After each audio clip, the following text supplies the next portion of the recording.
Nagsasigaw at higpit sa'yo.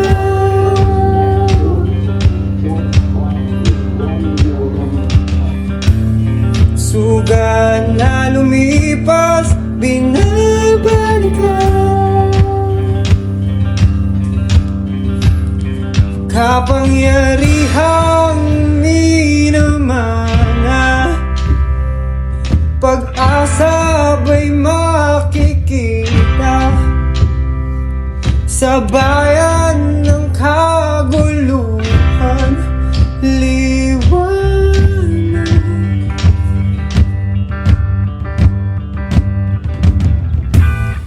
Makintab na salita, kulang sagot.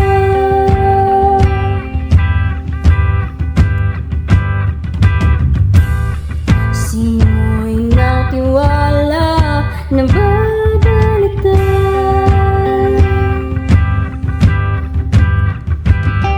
ng gasgas ng mga plano, kabisadong mga taktika, natatago ng katotohanan. Liwanag,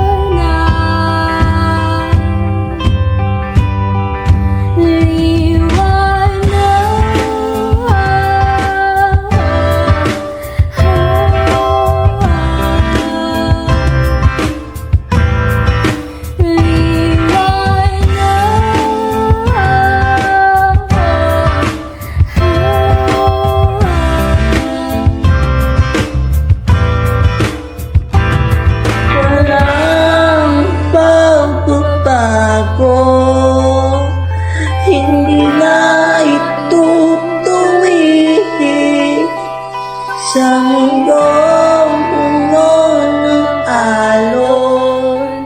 umagaw ba'y nasisilayang muli? Di na bulag sa kahapon, umiban sa aning bituin, bahagi ng mas malawak. Nalaban sa sistemang ating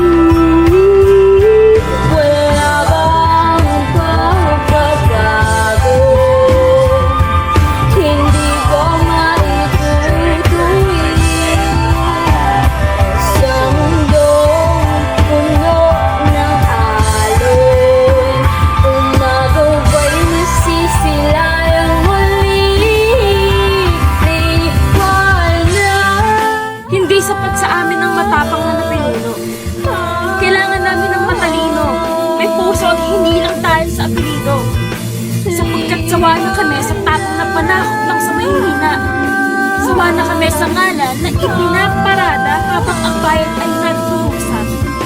Ang kailangan namin ay talinong nakatapak sa lupa, yung may solusyon sa gutom, sa kawalan at sa bawat luha. Kaya mag-isip ka bago mo isulat ang bukas sa papel. Ang hawak ng balota ay hindi laruan, hindi utang na loob, hindi barya. Ito ang iyong karapatan. Ito ang tamang oras na ikaw ang may-ari ng tadhana. Ito ang sandata ng ordinaryong tao laban sa mapang-aping sistema. Huwag mong hayaang bilhin ang iyong prinsipyo. Huwag mong hayaang diktahan ang iyong pagiging tao.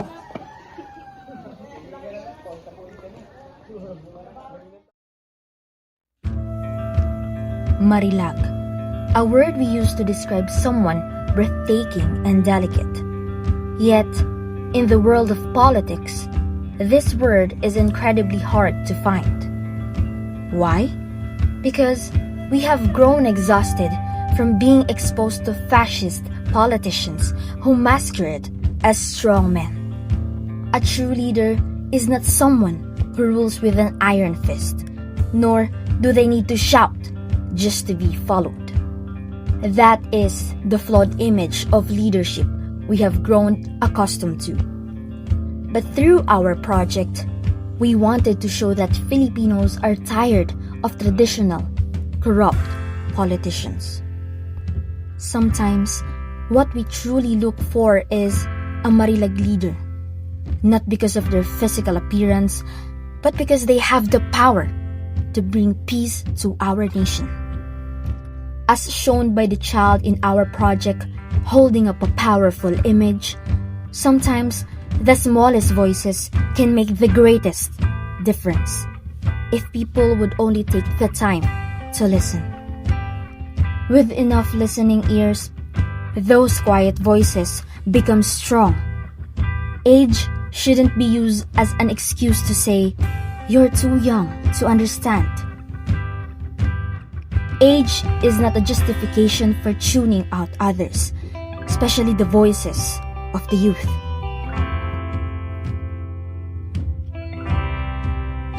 Active engagement in civic responsibilities empower my political self because it reminds me that democracy is not reserved for the powerful. It is lived and protected by ordinary citizens every day. Through voting, participating in community initiatives, and advocating for social justice, I see how real changes begins with the collective voice of the Filipino citizen, especially the working class, the youth, and even children who are slowly becoming aware of the world around them. In the Philippines today, many working class families are carrying the weight of daily survival, low wages, unstable jobs, rising prices, and limited access to opportunities, while still being the backbone of society. At the same time, corruption, political dynasties, and leaders who prioritize power over public service continue to weaken trust in governance. Yet, despite all of this, young people and teens are becoming more vocal, more critical, and more aware, especially through education and social media. Even children, in their own simple understanding, can already sense injustice when they see inequality in their homes and communities. This shows that political awareness is not limited by age, but awakened by experience. Voting stands as one of the strongest expressions of civic responsibility because it transforms awareness into action. It is the moment where the voice of every citizen, rich or poor, young or old, worker or student, becomes part of shaping leadership and direction. But civic engagement does not end in elections. It continues in everyday acts of speaking out against injustice, joining community efforts, helping others, and refusing to normalize corruption or silence. My political self is empowered because I understand that change is not handed down by leaders, it is demanded and built by the people.